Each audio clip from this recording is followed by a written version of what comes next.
We are back for another week in the markets. It has been a hot start. Crypto is pumping on the back of some interestingly timed news. We'll dive into all of that and more, give you a preview of the week ahead in the markets. Before we do, please hit that like button, subscribe to our channel. Nothing Kevin or I say is financial advice. We're not financial advisors. We're a couple of guys who love following the markets. So please do your own research before any buys or sells.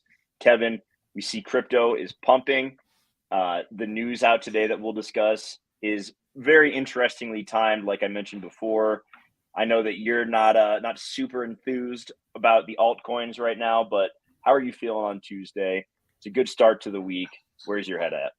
Yeah, I mean, at least we're getting some price action, right? That's the best thing I can say. It's always boring sitting here when it's just going sideways. So, whether it's up or down, there's something to talk about. And we can also look at seeing how, sentiment is in the markets.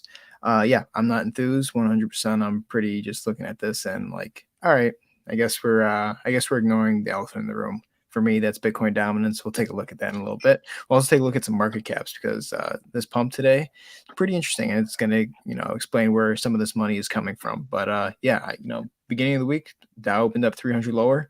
It's not there right now, but at least we're seeing some volatility. We're seeing some price in the, movement in the markets. That's more than I could ask for. Yeah, we're seeing red for the major indices, but once again, it is tech that is keeping them afloat.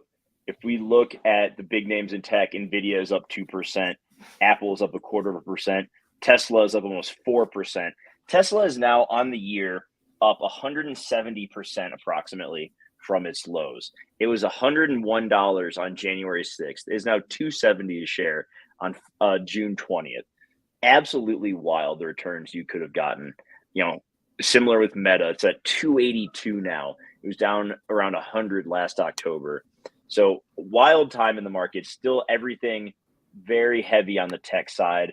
And then if we look at crypto, solid day for Bitcoin, back over 28K, up 4.75% on the last 24 hours. Ethereum is doing well, but the big number to look at is BTC dominance. That has remained high, gives you a good indication that that's where most of the confidence is in the market. So let's get into the news that came out this morning, because that has been a huge driver of the price action in crypto today. So a new crypto exchange has been launched by firms including Citadel, Fidelity, and Charles Schwab. And this is an institutional platform that transacts in Bitcoin, Ethereum, Litecoin, and Bitcoin Cash. So interesting that not too long ago, within the last couple of weeks, the SEC was going after Coinbase and Binance and saying that, all of these things are securities. And now out of the blue, we happen to get this news. I mean, what a coincidence, Kevin. Yeah, I don't believe in coincidences, JWeb. I only believe in bullshit, and this is a pretty good time for them to be bullshitting. If it looks like a rat and it smells like a rat, it's a fucking rat. Definitely the fucking rat with cheese in his mouth. It's insane to see this come out. And again, I think a lot of people are kind of bullish on this, but at the same time, they're also pissed, right? It's weird to see the sentiment, at least on crypto Twitter, right? Everyone's like, those motherfuckers, how dare they do this to Binance and Coinbase? But at the same time, keep buying Bitcoin. It's like, sure, maybe this is good for adoption. A lot of these, large institutions have a lot of money, but at the same time, it's like, they're helping out people who have been helping them out for the past, I don't know how many years in the stock market. Say, at least since the Great Depression, let's say 80, 90 years. But yeah, it looks like they're helping out some friends, some old friends, and they're hurting some of the new innovators in the space. And it's absolutely BS to me that, we're getting this so soon. It's like they couldn't even wait to drop the news, right? They're like, once these fuckers are out of competition, we're just going to have a monopoly over this entire industry. So, yeah, I think the crypto exodus is definitely going to be coming to the point where a lot of, these new players in the space are going to be heading out. What becomes the hub? I don't know. I think there is going to be a lot of money leaving the United States, though. And, this news for me, maybe it's bullish for investors in the short term, but if we look in the next 15 to 20 years, I think this is going to be the point where the United States is going to lose a lot of capital and a lot of people who potentially could, generate a lot of wealth for this country. And they're going to find some place where they're going to be treated better. I mean, this is absolutely a bullying tactic that I've seen. And can I fight it? No, not at all. At the same time, it's just like we're seeing this play out time and time again, especially with crypto. And this has been the year that the SEC is 100% attacking pretty much every single person they possibly can to get them out of the space. Yeah, I mean, it's very obvious if you've been paying attention. All of the big players in the financial world who are based in the U.S. have been downplaying the credibility of crypto, saying that there's nothing backing it, there's no value to it. Meanwhile, in the background, building their trading platforms, increasing their holdings. So it's incredibly shady, as you would expect. And simultaneously, to your point about people moving out of the U.S., we are seeing more and more news coming out in, out of the UK, out of Germany, around positive movements into the regulation and adoption of crypto there. So once again, it's just the same old bureaucratic bullshit here in the U.S. The rich are going to get richer. You're going to have to buy your tokens from them for more because they shook you out. Or they shook a lot of people out. So we'll see what comes next. I don't know how much momentum this is really going to carry forward. Everyone is the sentiment has gotten a lot higher than it was a week ago. Yeah. Everyone's saying that the bull market is back. I mean, dangerous? It might be. It might be. I don't know. It's a dangerous mindset, though, is it not? It is. It is, in fact, a dangerous mindset. Yeah, it's we'll see. But again, I think this is no different than, I don't know, an oil rig exploding and the market's bullish for some reason. You know what I mean? Things you can't really explain that affect the price action for maybe a day or so. We could say this, long term, but didn't we also say the same thing about China and Hong Kong, once they were able to start buying crypto? Didn't happen when they first said it would, right? We're seeing a little bit of, price action now, but at the end of the day, the numbers are saying something completely different in the charts. So take this for what it is. It's news today that's bullish, but I don't know if it's going to be bullish long term. Definitely not long term for the United States, but it's definitely not going to be bullish, I don't think, in the wake or in the face of an oncoming and definitely impending doom recession. Okay. Let's kind of look ahead at some of the other news that we can expect to see this week. We had housing starts came out this morning, came in much higher than expected, 1.63 million versus 1.39 million. A lot of people are building homes. We've known for a while now that the housing market's in a really weird place. I was talking to friends about this when I was, out of town this weekend, who are trying to buy homes or trying to move out of their starter home into a bigger home. It's rough out there. So inventory is low. We're seeing more people, going on the building side. I'm interested to see how that helps, stocks like Home Depot and Lowe's, especially Lowe's that has kind of geared itself more toward the professionals out there. How much does that help from that standpoint? So something to keep in mind. We see on Wednesday and Thursday, Jerome Powell testifying in front of the House and then the Senate. The last time he did was the 2 days before the SVB collapse. So really, really interesting timing. I don't think history is going to repeat itself, but I mean, if it does, then we gotta look out. Ace, good to see you today. Happy to have you back. Happy to be back at our regular time. And then we also will get initial jobless claims numbers on Thursday. So from I think what we have to look at this week is, yes, the data, what little of it we have come out, but more importantly is going to be what these Fed chairs are saying, because I believe we have like 5 or 6 different Fed speakers who are all Fed presidents or chairs who are all speaking this week between now and Friday. And, we're going to see Bullard, who is a notorious bear, incredibly bearish at this point. He's not voting for the Fed this year, but his opinion still carries some weight. We're going to hear from a lot of these people. And Powell's speech last week left many kind of shaking their heads like, what is this guy talking about? Are we, do they really have a plan? Like, what is the plan? So it's going to be interesting to see the different Fed presidents now get a chance to talk again. What are their tones? What do they individually think? And that's going to move around the probability of a rate hike in July. Right now, we're seeing a 75% chance for a 25 basis point hike. We still have a lot of time before that next meeting, so that has to play out. Next week, we'll start to get some more inflation data again. So kind of this weird time where it could be, as there is this priced in rate hike and not much on the data side, we could continue to see equities and crypto run higher without any negative catalyst. For sure. Yeah. And again, we're going into the end of Q2, correct? I mean, we only got how many how many weeks left? Like 1 or 2, week something and a like half. that. Yeah, week and a half. So yeah, obviously actually, the Friday the 30th it'll be the weekly close and the monthly close, so that'll be a big one. Perfect. That's gonna be a huge one. Yeah. Definitely interesting that we're going kind of higher into the end of Q2. We've said this multiple times. People have always said that there's going to be a light recession, recession light, recession zero coming in Q3, Q4 of this year. I think we land on the term diet recession. Oh yeah, diet doctor recession, got it. And then or diet recession due, but yeah, the recession is due. But people are definitely been saying on Bloomberg and on CNBC that we're going to get a small recession going into Q3, Q4, and they've been saying that since the beginning of the year, right? So now everyone seems extremely bullish. I don't know. Maybe these people all have the same mindset. Maybe they're just, running it up into the end of Q2. And then, because I don't necessarily think a lot of these people are smart. I'm sorry. I don't. I think if we look at a lot of people that are doing this, they're just trying to make money as much as they can. This is a game 100%, and they're taking advantage of the game right now. Everyone's buying. So, why not, right? But again, we do expect that there's going to be extremely, volatile action going into the end of this year.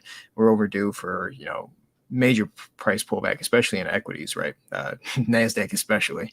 But for me, when I look at this and I think about everything that they've been saying, I'm not going to fight the Fed. I'm not going to fight, some of these investors. The numbers on the charts are telling me something extremely bad and bearish. At the same time, when I look at, how much we rallied up here, I'm just not the type of guy that's going to buy the top. Do you know what I mean? Like, even if I'm wrong, it's like, okay, I missed the trade. I can get in, I can short it. But at the same time, I feel like I'm very safe in my position right now with my shorts. So this is a really weird part of the year. We're going into the end of the Q2. Half of the year is done. It's the summer months, so we might see some quiet, trading from here till like maybe August. But then, end of the year, it's notorious for when we start to see some of the major pullbacks, right? Major pullbacks in 2008 was September all the way to March of that year. I mean, even this year, going into from December all the way till, or 2022, from December all the way till, say, June, that was a major 6-month just bear market that we saw, where the price went from 66K all the way down to 17K. So it's really interesting to see where we are. We're going, we're not in the summer months. We're in the summer months, but we're heading out of them later in the year. Q1 and 2 are over. So Q3 and Q4, I think there's going to be a lot more where the volatility and some of the bearish action comes in. Again, closing out some of those elite positions, closing out some of these Q2 positions right now. Kevin has not felt this secure in his shorts since he was wearing Jenkos back in middle school. Here's the interesting. So on the recession front, because this is something I've been thinking about a lot, is we've seen with CPI, the equation for how they calculate it gets changed. Mm-hmm. We even saw, what was it? Was it Q1 and Q2 of last year was technically a recession. And you've been saying like double dip recession.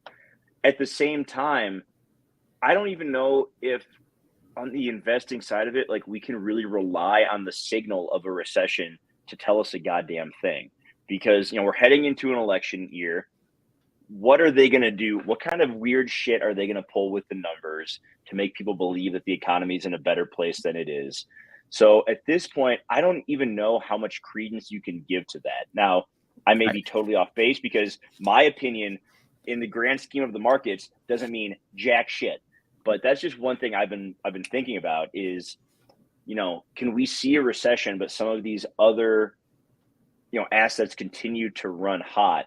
Can we see, and as we've already seen with the NASDAQ, can we see a handful of stocks continue to lead the charge and carry it upward while everything else kind of continues to crab walk sideways? So it's a really tough time to be a market participant right now, which is why I think doing less is probably your best bet. Because if you try to do too much right now, the big boys are going to eat your lunch because they can move the markets. They have a better grip of where it's going than the little guys. Like, we are the outsiders here, right? So in this situation, you need to find a few bets that you're comfortable placing and ride that shit out, because it's probably not going to be super fast returns. If you missed the boat on Meta and Nvidia and Tesla earlier this year, late last year, I mean, that sucks, but you could probably still get some returns. I don't know, but we just have to kind of be willing to look at things differently and challenge our preconceived notions of what we think is going to move the markets over the coming months. So just a thought exercise I've been trying to have with myself, because it's strange out there. It's really, really strange. And you're fighting a lot of different variables at this point. Oh yeah. My main thing that gives me confidence, and again, you make a great point. Like, can we trust any of these recession signals? We were technically in a recession, right, with those 2 negative quarters of GDP growth. But our government just, and everyone else in the entire institution just like, no, we need to look at something else if we're going to consider it a recession, right? The world could be on fire. It's like, no, it's pretty nice outside, but that's the type of mentality that we're dealing with when we look at news and everything like that. They're going to find, even if the market does crash, they're going to find someone to blame it on, right? It's no one takes responsibility in this world. But my thing is, sure, we're still in a period of quantitative tightening, right? So there shouldn't be as much money as there currently is out there right now. A lot of consumers are just willing to spend, but there's going to be a point where they just don't have enough money, or there's not enough money to continue to be holding up this market. I don't have the data on, Bitcoin or any of these other altcoins and stuff like that to see who's actually holding right now. But there's a couple of YouTubers who do, a really good job of like aggregating that information. And based off a lot of what they're saying, it's like a lot of the whales, people who have like 1,000 Bitcoin, 10,000 Bitcoin have been selling off. So that doesn't tell me that people with a lot of money are buying into this. They're more de-risking, and we're seeing the transfer from people who have a lot of money to people who have not as much, and they're the ones that are going to be holding. So again, maybe we do see a recession. I think we're going to see a double dip recession where this is the short-term rally. We got that 6 months of absolute bull market, and then now we're going to head into the territory where inflation spikes again. And to quote one of our favorite guys on the show, Michael Burry, he says inflation always spikes. It cools down for a little bit and always comes back hotter. I think that's going to happen again. Am I putting myself on the line here a little bit? Yeah, sure. But at the same time, it's like none of the data, none of where the money's coming from, where the money's moving in this market makes any sense to me. I mean, it does make sense to me when I look at it, but in terms of price action, it makes no sense why people continue to buy this. But again, that's the greatest part of the market, right? It's a game and people get trapped playing it. It's like a game of mousetrap. So we'll see how this plays out, but I definitely agree with you. The things that should be signals of a recession or signals of bad economic data are long gone. Yeah. Let's get into some of the charts. Let's keep it simple today, right? No. There's a lot. Let's keep it simple today. Let's keep it simple today, Kevin. I don't want to overwhelm anyone. Okay. I know that you got your Willy Wonka charts, but let's try to filter. There's signal and there's noise right now. Let's try to filter out the noise and look for the actual signal. Yeah. So explain this to me like the 8-year-old trader that I am. Wonderful. So the first thing we're going to pull up is Bitcoin futures, which is something that we don't look at, but it's pretty interesting because we know how, futures tradings work. Not necessarily in terms of like KuCoin exchange. We're looking at this as like CME. CME being,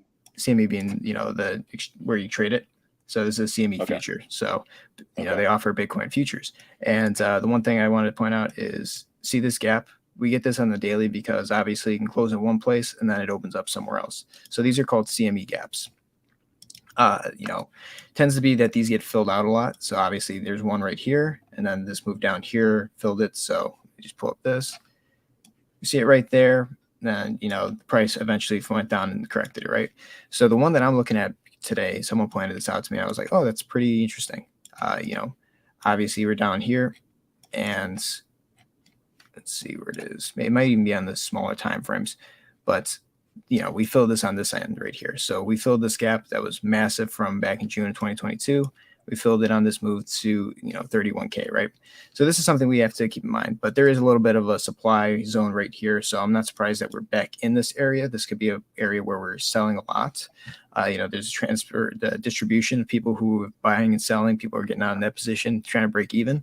So that's one thing to keep in mind. This is just a pretty important level on the futures side. It's a little bit higher than the actual price of Bitcoin for right now. But when we see these gaps, we tend to fill them. This is different from, just fair market value gaps, but we do see some of those happen still, especially today. So let's pull up that. We talk about fair market value gaps all the time. I know. We're not going to look at Willy Wonka, but we're going to just hide this for a little bit. Let's see, hide. But if we look at the 4-hourly, the price of Bitcoin. Golden ticket. pretty much, right? But we can see these massive, gaps right here. They're just shooting up. This one came all the way down. I'm not surprised that we filled it.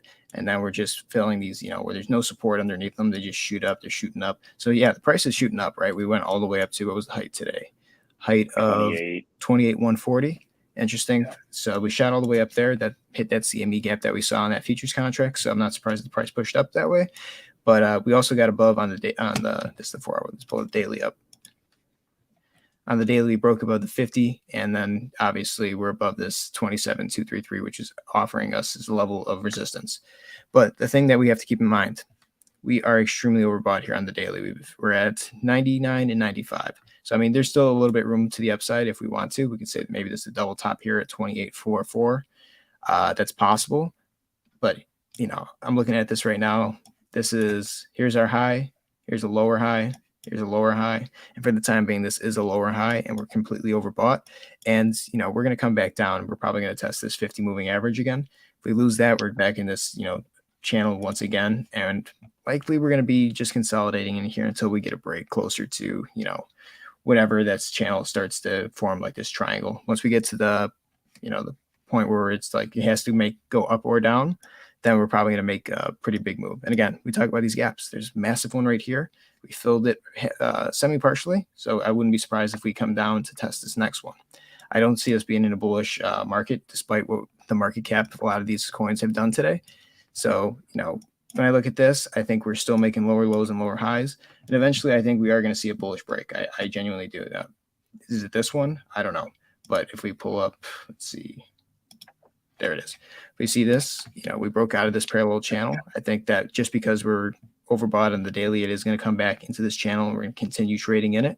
I think we are going to break once we tap this demand zone down here, which is where the fair market value gap was from March of this year. That's SIVB. So I think that we will, potentially tap this area. Then we'll break back into this and probably shoot up again. How high? No idea. We'll have to see when time plays out. But for the most part, this is the channel that Bitcoin's been trading in. I'm not surprised it went up to test the upper level of this resistance line. I think we're going to come back into it soon. I think this is this is just some news that we got today. We are oversold on the weekly, but at the same time, the weekly can stay oversold for a period of time. Actually, we're not even oversold on the weekly. We didn't close below it enough. So we still have another week that we could potentially go down. This is probably going to shoot it up a little bit. So we could pull this up and come back down. We'll have to keep an eye on that. But let's see this. One thing I did want to check is total market cap. You can see that we're putting in this parallel channel on the total market cap on the weekly, right? If we look at the daily chart, I want to see that we added, how much did we add? We added $27.21 billion in market cap to all of crypto today, right? Huge number. If we look at Bitcoin, Bitcoin accounts for 20 million of that. So of the 20 million of that is entirely Bitcoin shooting up. So that's really interesting to see. That means that alts definitely don't have any place in this. And, if I pull up Ethereum too, the entire Ethereum market cap, let's see if I can find it. There it is. Just had it. There we go. Ethereum counts for almost $5 billion of that too. So 25, that means about 2.3 billion accounts for all the alts. And that's what we're seeing Bitcoin dominance so high. Like it's just climbed for the past few days. It's just been shooting up. And, we're not too far from the 51.37 level that we've been talking about for a while. So we can see that the entire crypto space is pretty much shooting up because of Bitcoin and ETH, but not really all the alts. So a lot of people who are in alt positions, you're not really seeing like shorts. You're not seeing the price go down too much. The volatility is actually extremely low. But again, that's because the market cap is going up for Bitcoin. So there's no way it could actually shoot up unless, money's coming in on all sides. And if we're not seeing money coming on all sides, then we're not going to see alts go up. And that is a sign to me that we're not in a bull run, at least not yet, right? Because what was it? Bitcoin dominance is the highest it's been since April of 21, you said? I think that's where we were. Yeah, April of 21. So right back here. And we can see that it's this descent, this massive descent. And that was when all the money started coming out of Bitcoin and going into the alts. And that's why the dominance of Bitcoin against alts was absolutely decreasing. And now we have the exact opposite on the climb up. So, yeah, I think that we're just in a place where when Bitcoin dominance does get to a certain level, it is going to find rejection. And right now the alts are pretty much, there's a threshold on them. They can't really move up or down. A lot of it due to the SEC, but I think just there's not a lot of money that's actually crawling in that wants to be, risk on for a lot of these alt assets. I think people feel safe with Bitcoin, right? That's why they're offering Bitcoin, Ethereum, Litecoin, a couple of those others coins on this new EDX exchange, but you're not seeing any of the SEC coins absolutely taking off. I think maybe 1%, if anything. Even Binance coin is pretty stagnant for the time being. It's at like 243. So yeah, the money is absolutely flowing from alts to Bitcoin, and we're seeing any money that is flowing in 100% is going to Bitcoin. Bitcoin dominance being this high, it's dangerous, but I think there is still room for it to climb. And eventually, if this gets to a certain point where, the narrative is... Would you say that we're in a danger zone? In a danger zone? I don't know. I'd have to ask Kenny Loggins, but I think this is a dangerous zone regardless, because obviously if this market decides to absolutely tank, if people are selling Bitcoin, they're clearly going to be selling altcoins. If they weren't buying altcoins on the rise with Bitcoin, right? It just makes sense. We're seeing the massive exodus of USDT. It was pretty funny. If we look on the daily chart for, tether dominance, it took a massive leg down today, but look where we went right to, 50 moving average, right? So we found some support on that. It's probably going to rise again. I think that the news that we got today is bullish if we want to be, bullish on Bitcoin long term. A lot of in the US, but for alts and everything like that, if you have short positions, it means nothing, right? It's a low volatility, it's a low volume day in terms of, alts going up. Everything is being controlled by Bitcoin right now, and there's not really much you can do until Bitcoin's done. I think that we're putting in a lower high if we look on that chart that I showed earlier. And, how many times are we going to say, we're back, right? You could say, oh yeah, we're so back right here at 31K. Oh, we're so back. We're so back right here at 29K rejection, went all the way down to 25, right? Well, we're still back there at 28. Now we went all the way down to 24. We weren't back there either. We're so back. But now we're back.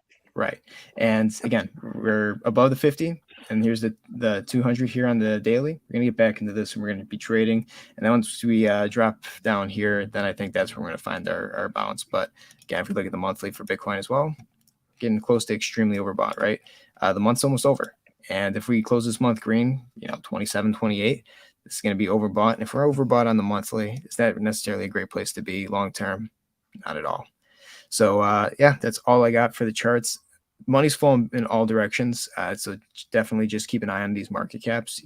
I think it's very manipulative to be seeing Bitcoin shoot up and think that we're back. But then you look at total market cap and Bitcoin's the only one that's actually pushing up. And the danger that poses for a lot of alts, like look at Ethereum BTC trading pair. It's nothing crazy we're going to talk about here, but you can see on the monthly, that's a bearish engulfing candle, right? It looks worse than the daily when I pulled this up. As Bitcoin goes up, Ethereum's just absolutely tanking. It's these trading pairs with Bitcoin is just absolutely destroying alts. So if you were shorting these necessarily like up here and saying that Bitcoin dominance is going to go up, could have made a lot of money on these rides down. So it's there's money to be made in all directions. You just have to really know what you're doing, what to look for. But I don't want to overwhelm anyone today. That's pretty much what I'm seeing. Not confident in terms of how much money is coming into the space. Even if we look at the total market cap right now, if Bitcoin dominance being so high, we're putting in a parallel channel right now, right? And we're at the bottom of it on the daily. And the 50 and the 200 are coming close. We could get a death cross here, but we're also at the bottom right here with overbought on the daily, and we're probably going to retest this bottom trend line. To me, I wouldn't be surprised if we see a dump in total market cap. We could see something like that. Not 20%, but this is the direction that it's likely to go. I'm not saying that it's going to go 20%. I would love for it to go, 49% or something like that. But it's not up to me. I'm just one guy. I'm just one guy who's looking at the charts, but this is the pattern I'm seeing. And the money's flowing all directions, but it's not in the way that is bullish in any way, if that makes any sense. Kevin just wants everyone to be poor. I don't. I want everyone on this show to be extremely well. Everyone else that is telling everyone, keep buying Gary Gensler coin and all that shit, I don't care about you. I can't save you. It's called Good Gary Gensler coin. Okay, let's get it right here. Yeah. What's the ticker? GNSLR. Or wow. GENSLR. You can find it on Dex Tools. Creative. It's ridiculous. All right. That is how we're going to wrap it up for today. Good start to the week. Happy to be back. We'll be here again tomorrow, same time, same place. Thursday as well. Friday may be a little different. This time it's Kevin traveling for work, but I'll be here, and we'll definitely get a video out for sure because it's going to be the weekly close. It's been an interesting start to the trading day. I'm now seeing some panic tweets because allegedly the government is moving some of the seized Silk Road Bitcoin. Thank and you. so maybe we're going to see a sell-off. Who the hell knows anymore? The charts do. The charts do. The charts never lie. The charts saw that one coming. Anyway, that's going to wrap it up for today. Few pieces of housekeeping, as always. Hit those buttons down below. Give us a like. Subscribe if you haven't yet. Drop a comment if you are new and enjoyed today's show. We love hearing from you. Whatever you want to hear us talk about more of, we'll gladly do. And if you really liked it, that share button means the world to us. The more people we can try to help, the better. Kevin and I love doing this show, and we just want to try to spread as much quality information as possible. So if you think we put out quality information, share it far and wide. We'll be back tomorrow, like I said, same time, same place. Stay safe. Have a great day, everybody. We'll see you next time. Take care, everyone. Be safe.